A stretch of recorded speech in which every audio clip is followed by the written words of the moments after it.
Chapter 9 Continuing the Quest.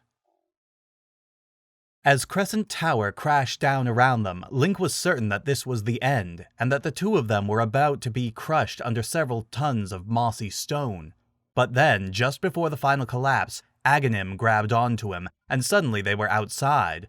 This was good, since now they wouldn't be crushed within the falling tower, but the robed wizard was only capable of teleporting them a short distance, meaning that instead of being buried within the tower, they were about to be crushed by its crumbling outer wall.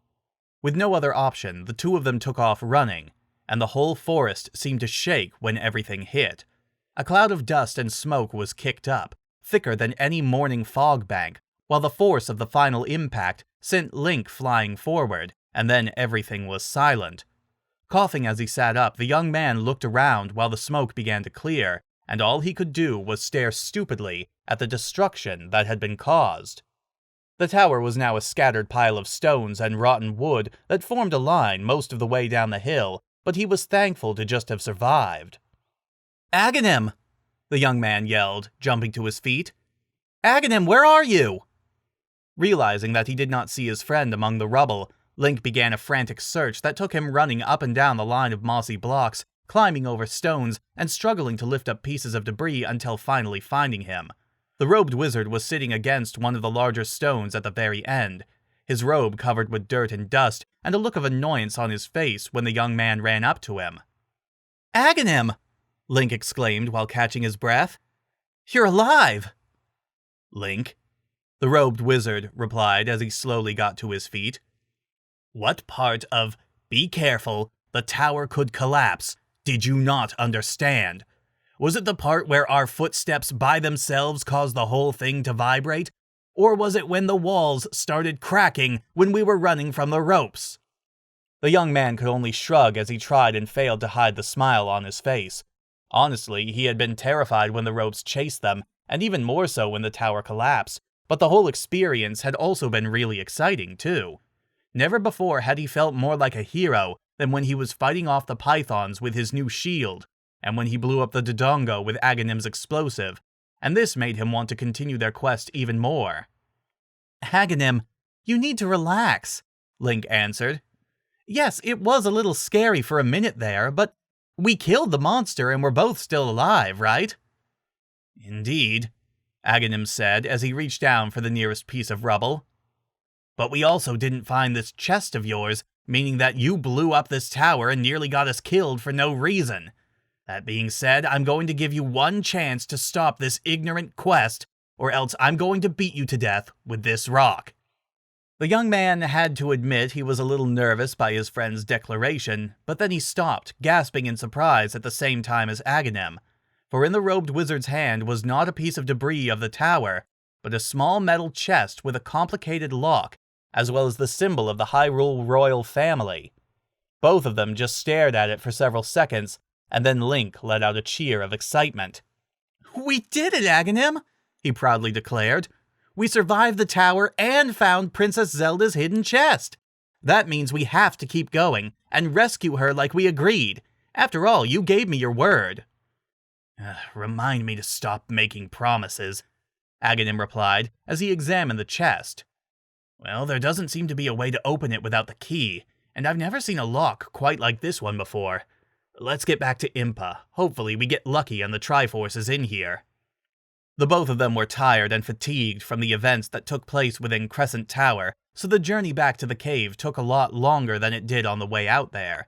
In fact, it was late afternoon by the time they reached their destination. They got back just in time, too, since dark clouds had been gathering in the sky for the past couple hours, and as everyone who lived in Hyrule knew, if it started raining, it was raining for the day. Thunder crashed in the sky as they entered the cave where Impa was waiting for them, and thankfully the old woman had been considerate enough to prepare a meal for them as well. To Link, this meant two things as it started to rain outside. First, it meant that having Impa around was a good thing after all, and second, it meant that she had believed that the two of them would be successful. So, after a quick and well-needed meal of the stew she had made, Aghanim handed her the chest. "Oh, this is wonderful," she said happily as she took it. "I just knew you boys would be able to bring it back." However, this chest is locked with the royal seal, which means that only a member of the royal family can open it. Zelda was always such a clever and careful girl, you know." "Then what do we do with it?" Aghanim asked. "Take it to the king?" "We're not going to the king, Aghanim," Link answered. "We don't know if the Triforce is even in this one, so if we're wrong, not only is it a wasted journey, but we lose a lot of time."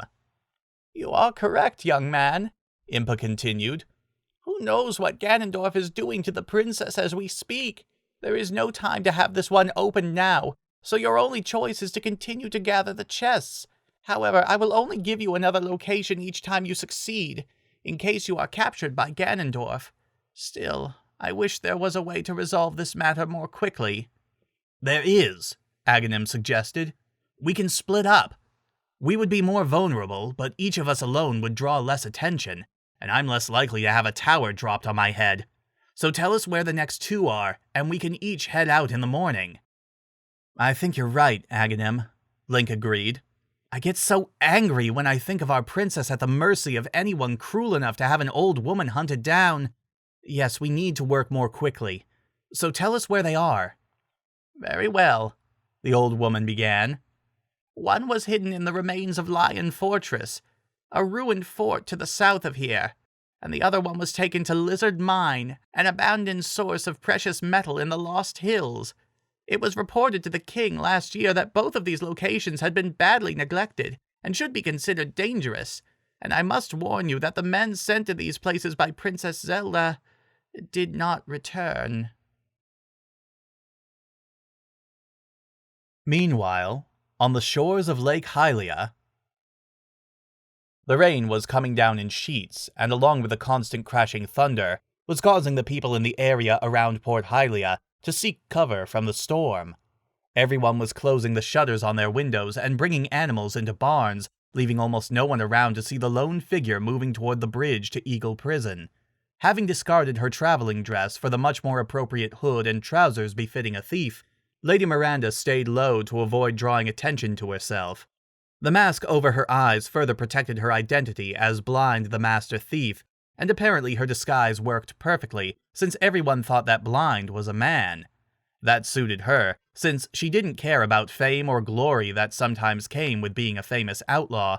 She only wanted to steal things and get away with it. To accomplish this feat, she carried a few special items that she may have taken from the vault in the North Palace during a visit to her cousin Zelda a number of years ago. Along with her infamous hookshot, she carried a magical candle that could be turned on and off at will. There was also the skeleton key, which only the king was supposed to have, since it could literally open any door in Hyrule given enough time, and a special bracelet that allowed her to more easily solve the rare problems which required a more physical solution. These tools had allowed her to commit dozens of unsolved thefts around the kingdom, but this time, she was using them for an honorable purpose. As she crossed the long bridge that led to the prison, Miranda sometimes had to drop down and hang off the edge to avoid being spotted by the guards. This was easy because of all the time she spent training for this kind of situation, and it was still annoying that the prison guards weren't taking shelter from the storm like everyone else. Again, this was fine since she wasn't planning on using the front door, but rather a seldom-used side door that was actually located under the very end of the bridge.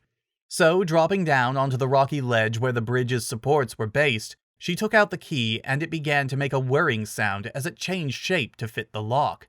The storm gave her plenty of cover until the lock clicked open, and a thunder crash masked the squeaky hinges as she opened the door and entered Eagle Prison.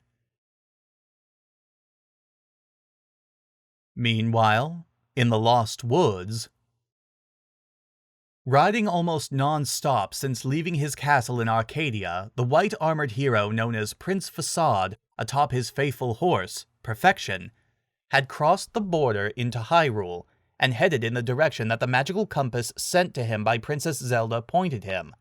It began to rain shortly after, but the reddish-colored trees of the Lost Woods gave him cover from most of the storm that followed. "Onward, Perfection!" he yelled over the crashing thunder. "There will be no rest while my beloved is in Gargamel's clutches." Driven by both his love for Zelda, as well as his hatred for the brute that dared to harm her, Facade was determined to find the hidden Triforce of Wisdom. Then, once the Triforce of Power was no longer a threat, he would see how well this Gargamel character could do against his silver sword, magical shield, and blue ring of protection. It was sure to be a tough battle, but in the end, the brute would be dead at his feet while the beautiful Zelda was safe in his arms where she belonged. Eventually, he rode beyond the Lost Woods, and was a little annoyed when the full force of the pounding rain matted down his long blonde hair. However, these were the sacrifices that were required by any great hero such as himself, but thankfully, he would be out of the storm soon enough. Now, it had been a while since he had been to Hyrule, but if he remembered the geography correctly, the compass could only be pointing to the Manji estate, a sort of summer home for members of the royal family. "Faster, Perfection, faster!" he called out as the shadow of the estate was revealed in a flash of thunder. "Onward, to glory and the liberation of my princess!"